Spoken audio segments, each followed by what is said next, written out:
Hello. यह है video है जो क्या है कि सभी बच्चों के लिए यूज़फुल रहने वाला है जो रीट मेंस की तैयारी कर रहा है। जो या पहले इससे पहले क्या है कि वो जिसने रीट मेंस क्या है कि रीट की भी तैयारी कर रहा है उसके लिए भी, या फर्स्ट ग्रेड सेकंड ग्रेड और थर्ड ग्रेड को भी एग्ज़ाम है, उन प्रतियोगिता परीक्षाओं की तैयारी कर रहा है उनके लिए क्या है कि वीडियो यूज़फुल रहने वाला है। क्योंकि मनोविज्ञान है उसके अंतर्गत जैसे अधिगम के सिद्धांत हैं। अधिगम के सिद्धांत है तो ये फर्स्ट ग्रेड है, सेकंड ग्रेड है, थर्ड ग्रेड है, रीट प्री है, रीट मेंस हैं। उन सभी में क्या है कि कॉमन टॉपिक है जो क्या है कि अक्सर इसमें से क्वेश्चन पूछे जाते हैं। कि और ये एक बड़ा टॉपिक भी है अधिगम के सिद्धांत, जिसमें क्या है कि जैसे क्वेश्चन किस प्रकार के बनते हैं उससे अपन क्या है कि संबंधित अगर 100 122 या 150 के करीब क्वेश्चन है, उन क्वेश्चनों को देखते हैं तो अपन को पता चल जाता है कि क्वेश्चन किस प्रकार के आते हैं। और इतने क्वेश्चन देखने के बाद में क्या है कि अधिगम के सिद्धांत से संबंधित जो टॉपिक आएगा उसमें से क्वेश्चन क्या है कि करीब करीब कवर हो जाते हैं। क्योंकि क्वेश्चन है कि मनोविज्ञान है, नाम ही देखो मनोविज्ञान है, मन का विज्ञान है कि आप क्या सोचते हो और क्या आप क्या है कि कितने करीब उस सही आंसर तक पहुंच सकते हो।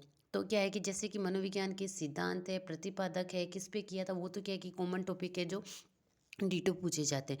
लेकिन समझ पे आधारित क्वेश्चन ज़्यादा आते हैं तो पर आप क्या करोगे, जितने ज़्यादा अधिक क्वेश्चन क्या है कि ये निकालोगे तो आपको पता चलेगा कि मनोविज्ञान में आखिरकार किस प्रकार के क्वेश्चन पूछे जाते हैं। तो ठीक है, इससे पहले क्या है कि अपन ने कम से कम क्या है कि कितने क्वेश्चन कर लिए थे। इससे पहले आपने है कि जैसे कि 39 क्वेश्चन कर रखे हैं। तो उसके बाद में है कि 39 के बाद में देखो 40वां क्वेश्चन है वो अपन कर रहे हैं। 40वां क्वेश्चन देखो कौन सा है, सीखना समृद्ध हो सकता है यदि, मतलब सीखना है, अधिगम करना समृद्ध हो सकता है यदि। इसमें क्या है कि शिक्षक विभिन्न प्रकार की व्याख्यान और स्पष्टीकरण का प्रयोग करें। कक्षा में ये आवधिक परीक्षाओं पर अपेक्षित ध्यान दिया जाए। फिर है कि वास्तविक दुनिया से उदाहरण को कक्षा में लाया जाए जिससे विद्यार्थी एक दूसरे से अंतःक्रिया करे और शिक्षक उस प्रतिक्रिया को सुगम बनाए। कक्षा में अधिक से अधिक शिक्षण सामग्री का प्रयोग किया जाए।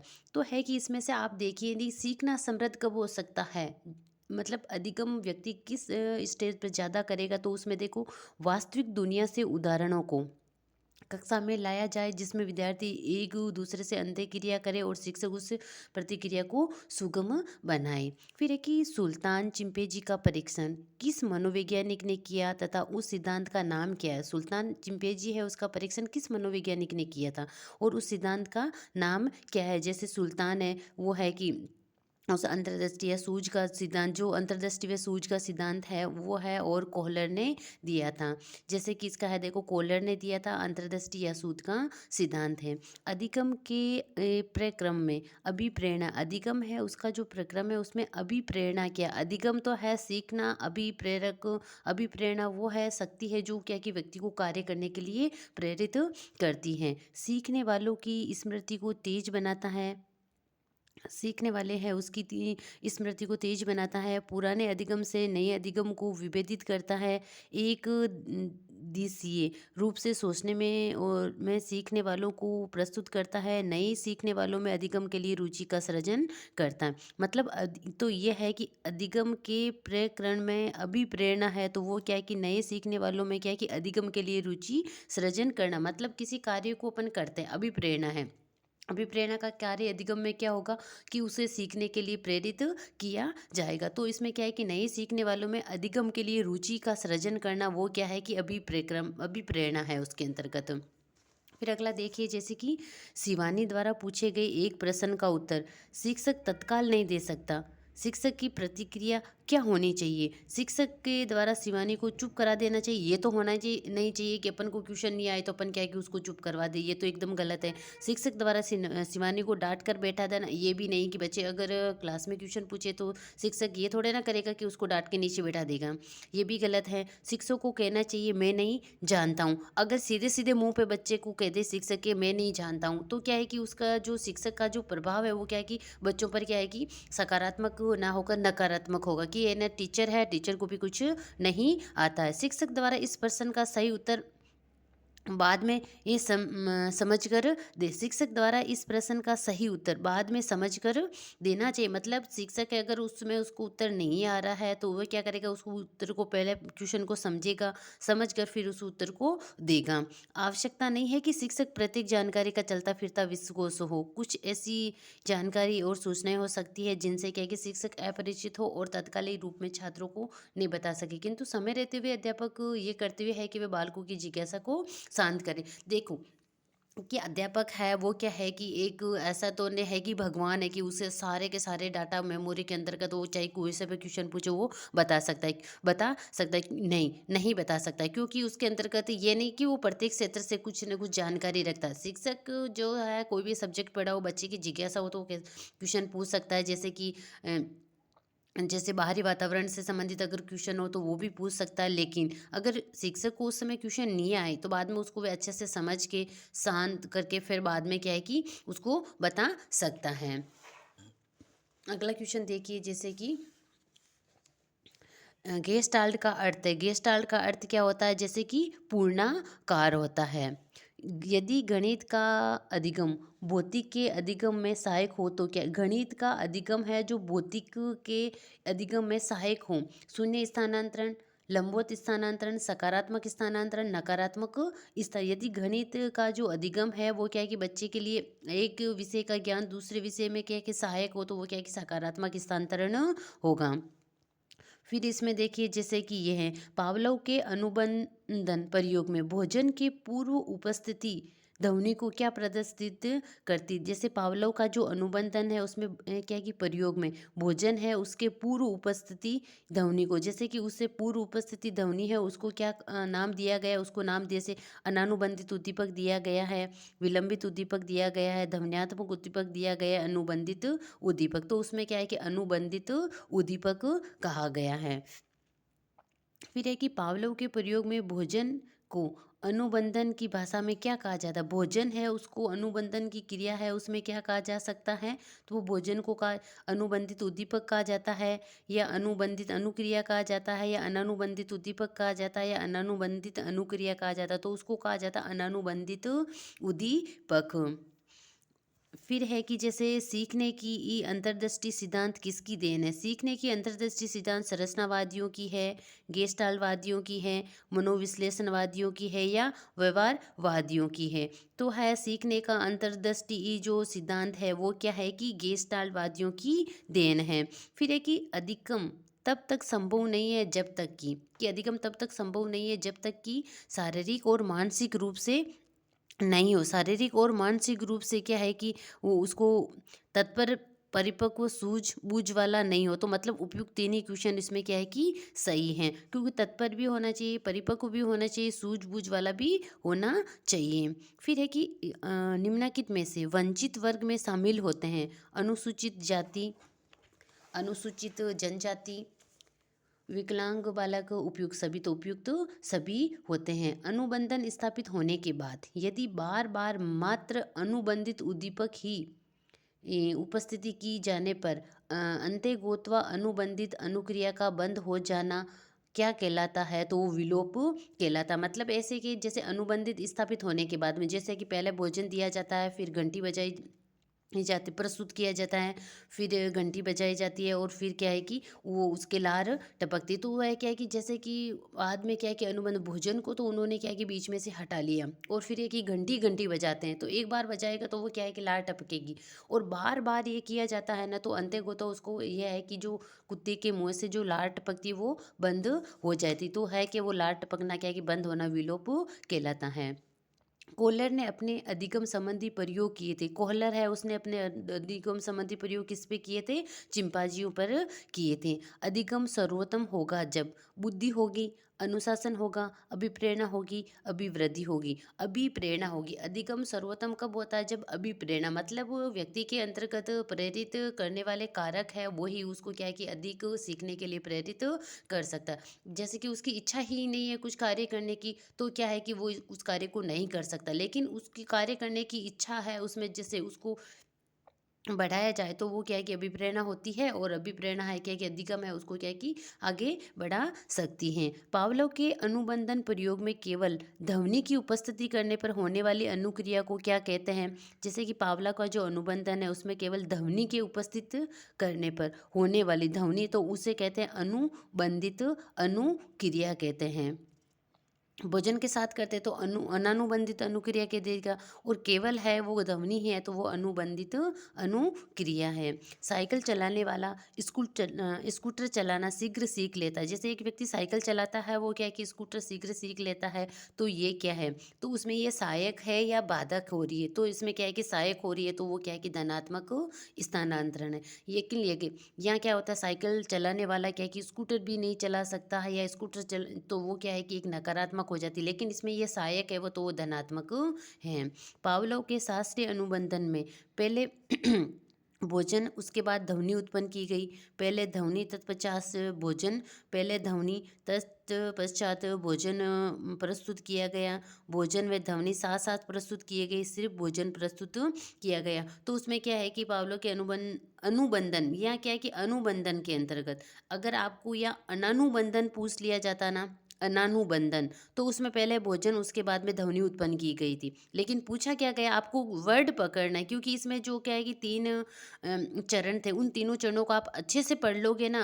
पहले चरण के अंतर्गत तो उसने क्या किया, जैसे पहला चरण था उसमें क्या है कि पहले भोजन दिया, भोजन, पहला चरण में भोजन, फिर उसमें क्या है कि घंटी बजाई, घंटी बजाने के बाद में प्रतिक्रिया क्या है कि उसकी लार आई। दूसरा में उसने क्या कर दिया था कि जैसे कि भोजन है, उसमें पहले क्या है कि जैसे कि इसको हटा दिया, यानी कि इसको हटा दिया भोजन को, भोजन घंटी बजाई थी, और फिर क्या है कि वो ऐसे करते, उसमें क्या है कि 3 चरण थे। उन तीनों चरणों में जैसे कि एक तो अनानुबंधन है, जिसके अंतर्गत क्या करेंगे कि अपन क्या है कि अनानुबंधन है, तो अनानुबंधन के अंतर्गत तो पहले वो क्या देगा, भोजन देगा, और फिर घंटी बजाएगा। लेकिन ये अनुबंधन है ना, एंड में जो तीसरा चरण था उसमें क्या है कि पहले ध्वनि दी थी, ध्वनि बजे, दूसरा चरण है ये, तीसरा नहीं है, दूसरा चरण। उसमें पहले भोजन 10 50 भोजन प्रस्तुत किया था, घंटी बजाई थी, फिर भोजन दिया था। तो एंड में कुत्ते ने क्या किया कि घंटी बजते ही क्या है कि लार टपकाना शुरू कर दिया, तो उसे पता है कि जैसे कि घंटी बजेगी भोजन आएगा, तो उसके मुंह से क्या है कि लार आने लगी थी। ये है अनानुबंधन, और अनुबंधन शब्द है उसको मैं आपको क्या है कि पकड़ना। अनानुबंधन है उसमें तो क्या है कि भोजन के साथ होगा, अनुबंधन में केवल पहले घंटी है फिर भोजन है। फिर एक ही गेस्टाल्टवाद है, उसके प्रतिपादक कौन है, तो गेस्टाल्टवाद जिसका अर्थ है समग्राकार, उसके जो प्रतिपादक है वो वर्डमीयर हैं। जब पूर्व प्राप्त अनुभव नवीन समस्या को हल करने में सहायक होता है तो वो क्या होता है, वो धनात्मक स्थानांतरण होता है।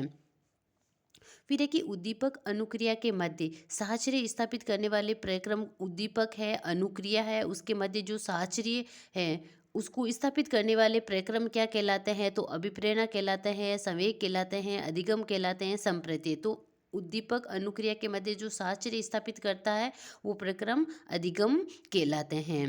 फिर है कि निम्न में से कौन सा कथन अधिगम की प्रक्रिया को उचित ढंग से प्रस्तुत करता है? इनमें से क्या है कि अधिगम की जो प्रक्रिया है उसको उचित ढंग से प्रस्तुत करता है, उसको आपको देखना है। व्यवहार में परिवर्तन, सामाजिक व्यवहार में परिवर्तन, कक्षा कक्ष में अधिगम, संवेदनाओं में परिवर्तन। तो इसमें क्या है कि अधिगम की प्रक्रिया उचित ढंग से, तो व्यवहार में परिवर्तन है। अधिगम क्या है कि अधिगम है, व्यवहार में परिवर्तन है, उसको क्या है कि अपन अधिगम कहते हैं। फिर है कि जैसे ये अधिगम का संबंध, प्रतिक्रिया सिद्धांत निम्न में से किसने प्रतिपादित किया था? अधिगम का संबंध प्रतिक्रिया सिद्धांत है, निम्न में से किसने प्रतिपादित किया? अधिगम। तो वो किसने प्रतिपादित किया था? IV पावलोव ने किया था। फिर देखो इसके अंतर्गत है कबीर के दोहे याद कर लेने पर एक बालक, जो कबीर के दोहे हैं उनको याद कर लेने के बाद एक बालक क्या है कि रही में उनके दोहे याद करने की शक्ति में सुधार नहीं होने का निम्न में से प्रमुख कारण कौन सा? दोनों स्थितियों में समानता होना, नकारात्मक स्थानांतरण, शून्य स्थानांतरण और सकारात्मक स्थानांतरण है। तो इसके अंतर्गत क्या होगा कि यदि कबीर के दोहे याद कर लेने पर भी एक बालक रहीम के दोहे याद करने की शक्ति में सुधार नहीं होना, तो उसमें क्या है कि शून्य स्थानांतरण है, नहीं होना, नहीं तो वो सहायक हो रहा है। इसके अंतर्गत देखो अगर कह देता कि कबीर के दोहे याद कर लेने के बाद बालक रहीम के दोहे याद करने में क्या है कि उसको सहायक होता है तो हो जाता आपके सकारात्मक स्थानांतरण।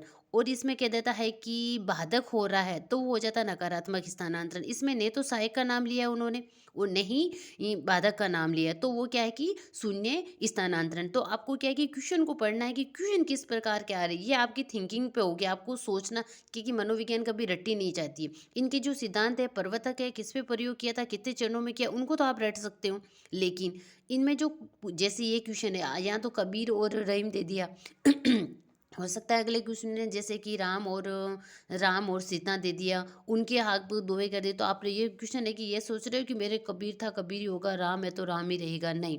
तो इसमें क्या है कि क्वेश्चन की लैंग्वेज है चेंज, लैंग्वेज सेम रहेगी, क्वेश्चन को चेंज कर दिया जाएगा, फिर आपको उसके अकॉर्डिंग ये आंसर देना है। क्योंकि देखो यहाँ ने सकारात्मक ने नकारात्मक कुछ भी नहीं दिया तो वो शून्य स्थानांतरण हो गया। अगर नकारात्मक जो है कि बाधक होता तो नकारात्मक आंसर देते। अगर वो सहायक होता तो अपन क्या करते, उसके अंतर्गत कौन सा आंसर देते, सहायक के अंतर्गत सकारात्मक देते। निम्नलिखित में से कौन सामान्यतः SOR मतलब SOR उपागम का प्रतिपादक माना जाता है। तो SOR का प्रतिपादक कौन माना जाता है, वुडवर्थ माना जाता है। फिर आप देखिए जैसे कि ये है अगला क्वेश्चन देखिए, निम्नलिखित में से कौन सा पावलोवियन अनुबंधन में आवश्यक नहीं है। कौन सा है जो पावलोव है उसके क्या है कि अनुबंधन में आवश्यक नहीं है। प्रबलन, सामीप्य, आनुषंगिकता, उत्सर्जित अनुक्रिया। तो इनमें देखो प्रबलन है वो भी है, समीपता भी है, और फिर उत्सर्जित अनुक्रिया वो भी है, लेकिन आनुषंगिकता नहीं है। जो अगर व्यक्ति जैसे कि समीप समीप जो क्या है कि उसको जो अनुक्रिया और की जाती है वो क्या कि सामीप्य होने मतलब कुछ ही बार समय के बाद में ऐसा किया जाना कि भोजन 2 घंटे बजाओ और फिर लाल टपकाएगा, भोजन 2 घंटे बजाओ और फिर लाल टप, ऐसा नहीं कि भोजन तो दिया 1 घंटे पहले और फिर वो क्या है कि घंटी बजेगी 2 घंटे बाद, तो उसमें क्या है कि सामीप्य नहीं होगा दोनों के अंतर्गत, तो क्या है कि वो परेशानी होती है। उत्सर्जित अनुक्रिया ये भी है, लेकिन आनुषंगिकता पावलोव ने अनुबंध में आनुषंगिकता एक आवश्यक तत्व नहीं है। फिर आप देखिए कि क्रिया प्रस्तुत अधिगम के संदर्भ में अधो प्रदत्त में से कौन सा एक बहमेल है, मतलब जो मेल नहीं खाता है। क्रिया प्रस्तुत अधिगम के संदर्भ में क्रिया प्रस्तुत अनुगम का सिद्धांत किसने दिया था, स्किनर ने दिया था, जिसने क्या है कि चूहे पर प्रयोग किया था उसने। फिर इसमें बेमेल जो सही नहीं है, विस्तारण, संचित प्रतिवृत्ति, पुनर्बलन अनुसूची, प्रतीक मितव्यता। तो इसमें क्या है कि विस्तारण, इसमें क्या है कि बेमेल है। देखो संचित प्रतिवृत्ति, पुनर्बलन अनुसूची और प्रतीक मितव्यता सभी क्रिया प्रस्तुत अनुबंधन से संबंधित है, परंतु विस्तारण का संबंध क्या है कि इससे नहीं है। ये तीनों क्या है, संबंधित है और विस्तारण नहीं है। स्मृति का एबिंगहॉस के साथ वही संबंध है जो बुद्धि परीक्षण का, बुद्धि परीक्षण किस थे, बिने के साथ है।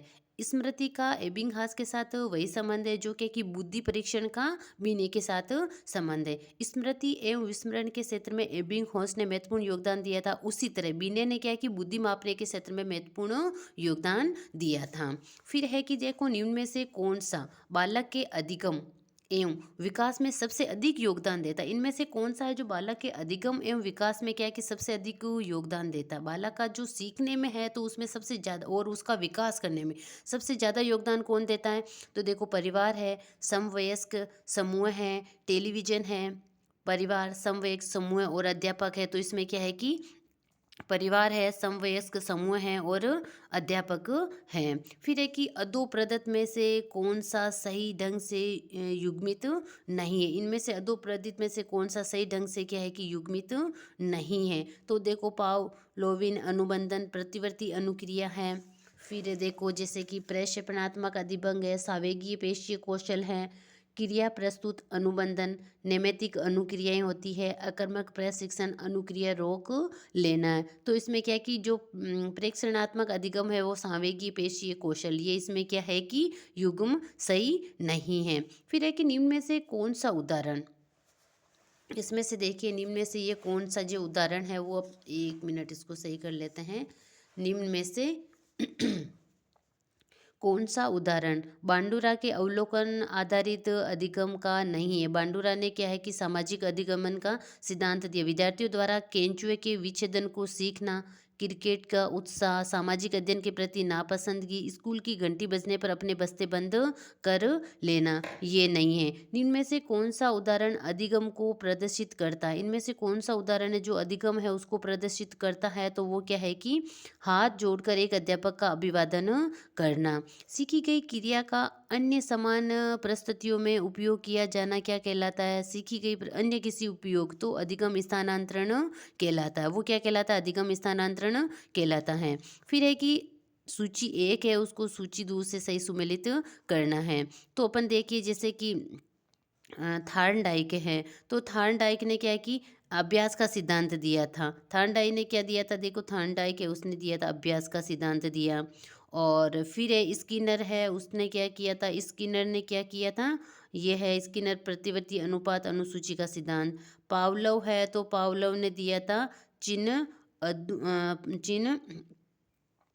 पावलोव है तो पावलोव ने देखो क्या दिया था, चिन्ह अनुबंधन। टोलमैन है उससे प्रत्याशा का सिद्धांत। थार्नडाइक ने अभ्यास का नियम प्रतिपादित किया। स्किनर ने अपने सिद्धांत में क्या है कि प्रत्यावर्तन अनुपात अनुसूची का प्रयोग किया। पावलोव ने अपने सिद्धांत में संकेत अनुबंधन का प्रयोग किया और टोलमैन का संबंध क्या है कि प्रत्याशा से है। तो इस प्रकार ये क्या है कि सुमेलित करने हैं। निम्नलिखित में से कौन क्रिया प्रस्तुत अनुबंधन के मूल मंतव्य का वर्णन करता है। इसमें क्या है कि क्रिया प्रस्तुत का सिद्धांत जो स्किनर ने दिया था ना, उसका जो मूल मंतव्य उसका वर्णन करता है। उपयुक्त परिस्थितियों में कोई प्राणी कोई भी अनुक्रिया करना सीख सकता है। फिर है कि प्राणी उन अनुक्रियाओं को निर्गत करना सीख लेते हैं जो उनके लिए अधिकतम लाभकारी हों। व्यवहार का रूपांकन उनके अपने परिणामों द्वारा होता है। व्यक्ति केवल तभी सीखता है जब वह क्या है कि सीखना चाहता है। तो आपको है कि जो अनुबंधन क्रिया प्रस्तुत का सिद्धांत किसने दिया था, स्किनर है। स्किनर का जो सिद्धांत जो बात बताता है ना, उसको आपको क्या है कि यहाँ देखना है। तो उसमें से सही कौन है, प्राणी उन अनुक्रियाओं को निर्गत करना सीख लेते हैं जो उनके लिए अधिकतम लाभकारी हो। फिर है कि देखो निम्न में से कौन सा कथन सत्य है। तो इसमें देखो निम्न में से ये कौन सा ऐसा कथन है जो क्या है कि सत्य है। घोड़े को तालाब तक ले जाया जा सकता है और उसको पानी पीने के लिए बाध्य किया जा सकता नहीं। घोड़े को क्या है कि तालाब तक तो ले जाया जा सकता है, उसको पानी पीने के लिए बाध्य नहीं किया जा सकता। जब तक क्या है कि उसकी इच्छा नहीं होगी तब तक पानी नहीं पिएगा। फिर है कि जैसे घोड़े को नहीं तो तालाब तक ले जाया जा सकता है और नहीं पानी पीने के बाद ले जाए तो जा सकता है, पकड़ के ले जा सकता है, लेकिन पानी पिलाने के लिए बाध्य किया जा सकता है। ये भी सही नहीं। घोड़े को तालाब पर ले जाकर उसको पानी पिलाने के लिए सब कुछ किया जा सकता है, नहीं। घोड़े को तालाब तक ले जाया जा सकता है लेकिन उसको पानी पीने के लिए बाध्य नहीं किया जा सकता। तो ये क्या है कि इसमें करेक्ट आंसर है। कोई भी प्रायोगिक संक्रिया जिससे किसी प्रतिक्रिया के घटित होने की संभावना बढ़ जाती है तो उसको अपन क्या कहते हैं, कोई भी प्रायोगिक संक्रिया है जिसमें क्या है कि जिससे किसी प्रतिक्रिया को घटित होने की संभावना बढ़ जाती है तो उसको अपन क्या कहते हैं, प्रबलन कहते हैं। क्या कहते हैं उसको, प्रबलन कहते हैं। पुनर्बलन वह उद्दीपक होता है जिससे कोई भी अनुक्रिया होने की संभावना बढ़ जाती है। फिर है कि बांडुरा के प्रेषणात्मक अधिगम सिद्धांत में निम्नलिखित में से कौन सा एक घटक नहीं है। किसके, बांडुरा है जो कोई उसका है धारण है, अवदान है, धारण है, पुनः प्रस्तुतिकरण है और पुनर्बलन है। तो स्थापन पुनर्बलन है, प्रतिमान है, संकेत है, प्रलोभक नहीं है। देखो बांडुरा के अनुसार निम्नलिखित ऐसे कारक है जो कि निम्न निर्धारण करते हैं कि प्रश्नात्मक सीखना कब तक और कितनी मात्रा में होगा। देखो अवदान है, स्मरण है, उत्पादन प्रक्रिया है और अभिप्रेरक है। और फिर है कि सूचना के अर्जन, प्रतिरूप संग्रहण, पुनः प्राप्ति अथवा उसके उपयोग से संबंधित मानसिक क्रियाओं को कहते हैं। तो मानसिक क्रियाएं उसको क्या कहते हैं, से ज्ञानात्मक प्रतिक्रिया कहते हैं। फिर है कि नैमित्तिक अनुबंधन में पहले सरल अनुक्रियाओं को अधिगम द्वारा जटिल अनुक्रियाओं के अधिगम का क्रम कहलाता है। तो वो कहलाता है कार्यक्रमित अधिगम। तो है ये है कि अधिगम के जो सिद्धांत है उनमें से क्या है कि आपने क्या है कि जैसे कि 40 क्वेश्चन किए हुए थे पहले, अब है 80 क्वेश्चन कर लिए। तो इसके बाद में जैसे कि ये है कि 40 क्वेश्चन, इन 40 क्वेश्चनों को आप देखिए तो आपको पता चल जाएगा कि अधिगम के जो सिद्धांत है उसमें से क्वेश्चन किस प्रकार के आते हैं। और क्या है कि क्वेश्चन तो घुमा फिरा के उस सिद्धांत में से ही आएंगे, लेकिन उनकी लैंग्वेज चेंज कर सकते हैं। तो आपको क्या है कि उन सिद्धांत है, सिद्धांत का उनका देखो प्रयोग क्या है, उनको सिद्धांत दिया था कितने, जैसे उनके चरण कितने थे, किसने प्रतिपादक किया था, उनकी जो थ्योरी है वो अपने सिद्धांत में क्या कहना चाहते हैं, उस सिद्धांत को आपको क्या है कि अच्छे से पढ़ना है। क्योंकि कुछ विचारक तो है कहते हैं कि पहले उद्दीपक दिया जाए, कुछ विचारक ऐसे होते हैं जो कहते हैं कि पहले उद्दीपक को नहीं दिया जाए, और कुछ ऐसा कहते हैं कि वो अपनी सूझ के आधार पर करते हैं, और कुछ कहते हैं कि जो उसके है कि अपन उसको क्या है कि पुनर्बलन देते हैं, उनके आधार पर व्यक्ति कार्य करता है। तो उनको क्या है कि अलग अलग सिद्धांत है, उन सिद्धांतों को यह क्वेश्चन के रूप में पूछा जाता है। तो वो आपको समझना है कि ये थोड़ी जो क्वेश्चन है वो स्किनर से संबंधित है, पावलोव से संबंधित है, या थार्नडाइक से संबंधित है। तो वो क्या है कि आप उस क्वेश्चन को आसानी से हल कर सकते हैं। अगर ये मेरा वीडियो है आपको अच्छा लगा है तो उसको आप लाइक कर सकते हो, शेयर कर सकते हो और सब्सक्राइब कर सकते हो। ठीक है, फिर अपन ही इस प्रकार के और 40 क्वेश्चन है जो अपन क्या है कि जो अधिगम के सिद्धांत है उससे संबंधित करने वाले, क्योंकि इसमें से थोड़े से ज़्यादा क्वेश्चन है, क्योंकि अधिगम का सिद्धांत भी बहुत बड़ा टॉपिक है एक, जिसमें से क्वेश्चन अच्छे खासे बनते हैं। तो आप इन क्वेश्चनों को देखोगे ना तो आपको पता चल जाएगा किस प्रकार के क्वेश्चन आते हैं।